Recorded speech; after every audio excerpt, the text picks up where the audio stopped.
It's time for good energy, and I'm Dr. Julie, and welcome to Bodyful Day 246.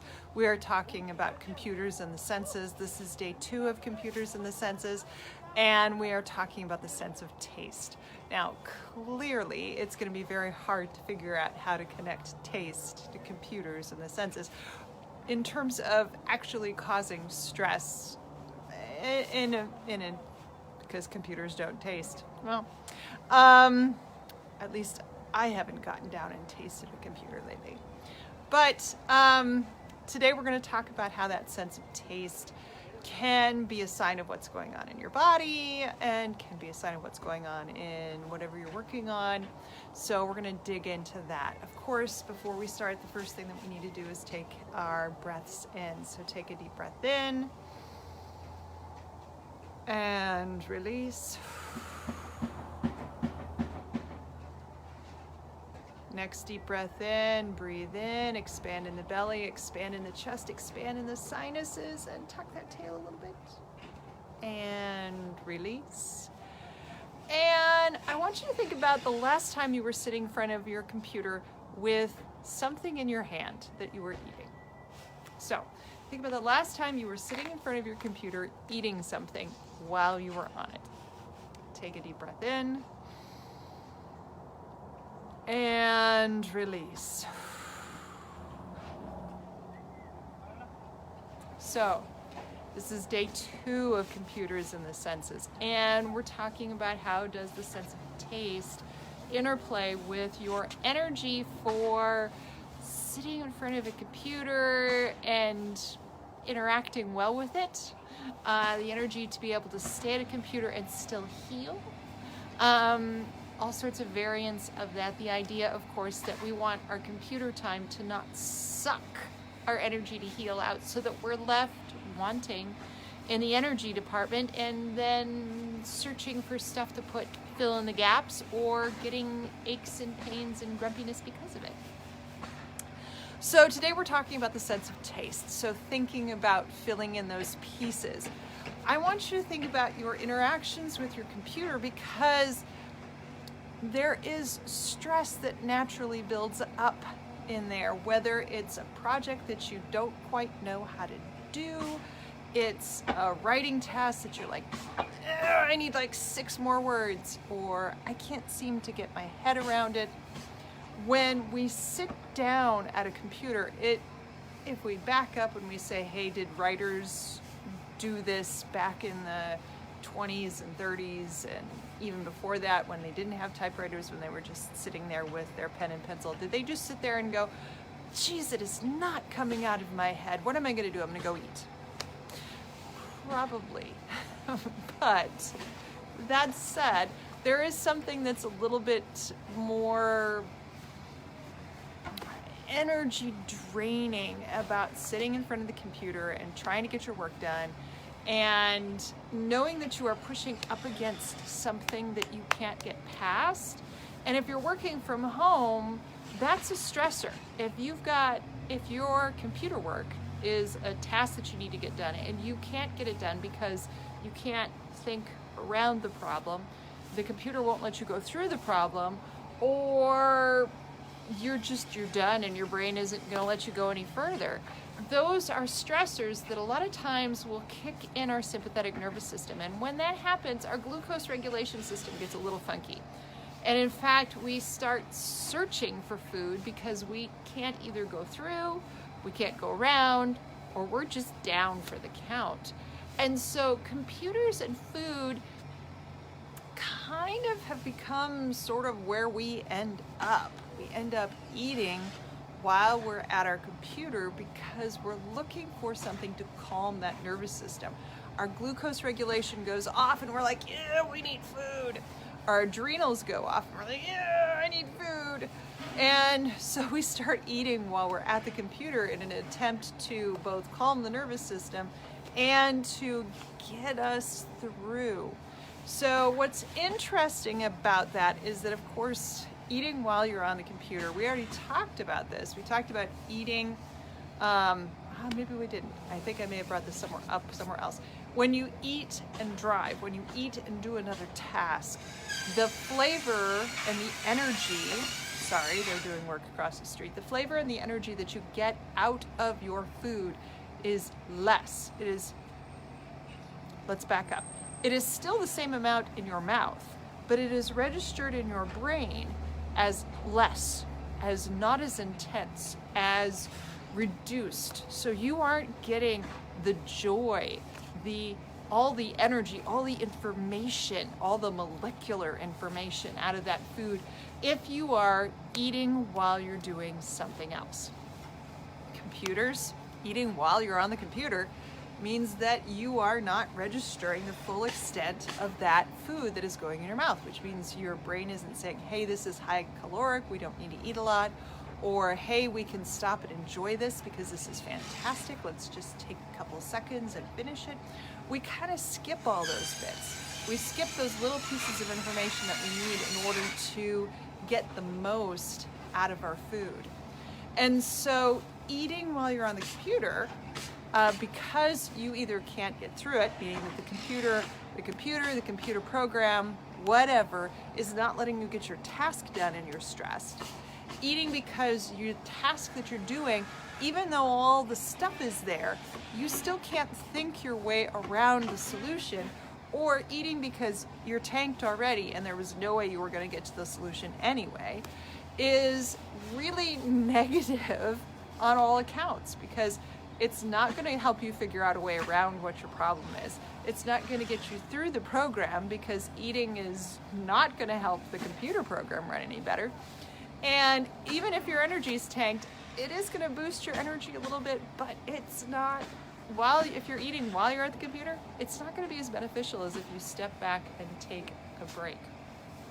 So, how do we get good energy in from taste while we're at the computer? Clearly, one of the things I'm going to say is don't eat while you're at the computer. Don't do it. Take a break. Give your nervous system a chance to stop and say, hey, let's enjoy this food. Let's get really good stuff out of it. Let's get the energy that we need from it. And let's go ahead and attack our computer task. Now, the other thing is that we have to think about the stressors that got us to the I need food status. And that's an increase in your sympathetic nervous system, tanking your blood sugar and saying you need to fill a space. But that's because you got panicked and stressed. So first off, did you get panicked and stressed because you're stuck on a task that if you could write it just the right way, you would be fine? Then maybe what you need to do is you need to step back and you need to turn off the computer, or you need to print it out in hard copy and do a hard copy version of it, because sometimes disconnecting from the computer and seeing it in your hands is different than seeing it on the screen. One of the things that I do when I'm working on a computer and writing a newsletter is I will actually go, I will actually go to a preview mode, so that it is exactly as it would be seen on paper or wherever I'm delivering it to. And I read it aloud, because I know if I stay in my mind and I read it and I'm connected to the computer and I'm already frustrated, that's going to increase my stress level and that's going to make me want to eat more. Now, what if it's the computer program? What if it's either that the computer program is not working the way you want it to, or it's just not working? That can trigger stress as well, and that stress lowers your glucose and you want to eat. So if the computer program is not doing what you want it to do, one of the things I've always found that's really easy to step back and say is, what do I want the computer to do? Not, it should do this. I always start out, because a lot of times when I get interactive with computers and they're not doing what I want it to do, it's because I didn't really think about what I wanted the computer to do in the first place. And then you get out, if it's not doing it, if you've already realized what you want to do, and you've, again, put it down on paper and said it should look like this, or I should be able to do this and this. Once you know what your real question is, you can ask. If you're on an application that has specialists that are alert, you can ask while you're there. I had an issue with MailChimp the other day, and I was like, I really want to do this task. I just want to go click, click, click, and everything's lined up and gone. I don't think I can. I think I have to do this really, really stupid, hard workaround. What can we do? And he's like, oh, you have to do the really, really hard, stupid workaround because we don't have a click, click, click option yet. And I was like, ah, bugger. That was really annoying. But I thought about what I wanted it to do. I knew how I should say it, that I wanted it to do it. And lo and behold, the computer program wasn't going to be able to do it, so I was going to have to do it the difficult way. But having spent the time and not said, I don't have a route to do this, and instead that this is what I want it to do I see any way that it can do that? And then asking somebody, hey, can it do this? And being told, no, it doesn't. It's like, well, yeah, okay. At that point in time, I was a little frustrated, but I also knew that that was the route that I had to take. And this can also happen with just the computer not starting up. If you've watched the IT Crowd on BBC, you know the best thing is to just turn it off and turn it back on again. And so sometimes you just have to wait for the mechanics to turn back on. So then we are left with, again, a really freakishly amazing sky. You get a quick view of the guys on the roof across the street, but look at those wispy, beautiful little pops of light. November sunsets are just amazing because of the angle that the sun is at. All right, so getting back, what if you just don't have the energy to get the idea in there?